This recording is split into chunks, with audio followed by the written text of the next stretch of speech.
చూస్తా ఉన్నారు. మీరందరూ ఆలోచించండి, ఆశీర్వాదించండి.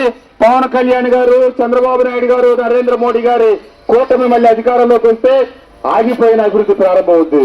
నేను మీకు మాట ఇస్తా ఉన్నా, 6 మాసాల్లో జగన్మోహన్ రెడ్డి గారు ఆపిన, జగన్మోహన్ రెడ్డి గారు పూర్తి చేయని రోడ్డుని పూర్తి చేయించి రోడ్డు మీద నడిచి మీ ఊరికి వస్తా.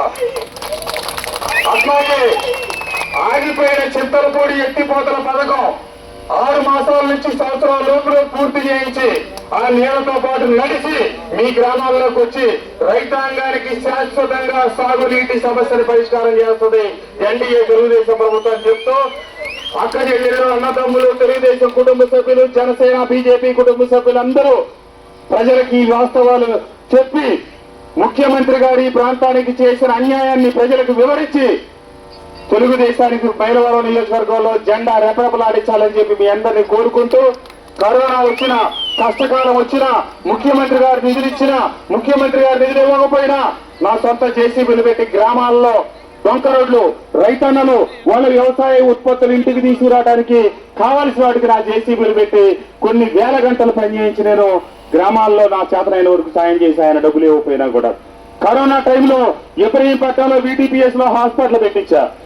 ఆ రోజున పక్కింటోళ్ళు, సొంత అన్నదమ్ములు కూడా వచ్చి వాళ్ళ సొంత కుటుంబ సభ్యులకి అంతిమ సంస్కారాలు నిర్వహించడానికి ముందుకు రాకపోతే నేను మన కొండపల్లిలో చెరుకుపల్లి సురేష్ ఇతరత్ర 10 మంది టీంతో పెట్టి నేను నా సొంత వాహనం పెట్టి ఇళ్లకెళ్లి శవాలు తీసుకొచ్చి దహన సంస్కారాలు కూడా చేయించా. ఈ రకంగా నేను 5 ఏళ్లు మీ అందరితో కలిసి 6 ఏళ్లు ఆయన ఇక్కడ నేను ఉన్న తర్వాత ఈ రోజు నేనంట నాన్ లోకల్ అంట. అంటే ముఖ్యమంత్రి గారు ఎక్కడ మాట అక్కడ, ఎక్కడ పాట అక్కడ పాడుతా ఉన్నారు. ఇక్కడున్న జోగి రమేష్ గారు తీసుకెళ్లి పెనవలూరులో పెట్టాడు.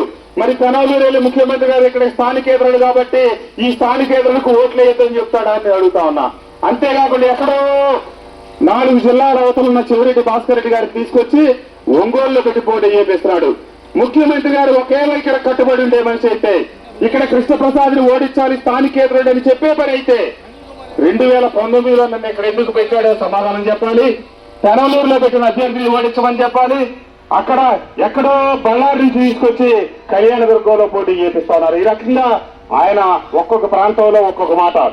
ఒక్క అవకాశం ఇవ్వండి అని 2019లో మీరు అడిగిన ముఖ్యమంత్రి గారు అడిగితే 151 సీట్లు ఇస్తే మన ప్రాంతానికి పట్టిన దుర్గతిని మీరందరూ గుర్తుంచుకొని, గమనించుకొని తగిన రీతిలో బుద్ధి చెప్పి అక్కడెక్కడ సామాన్యుడు లేడు.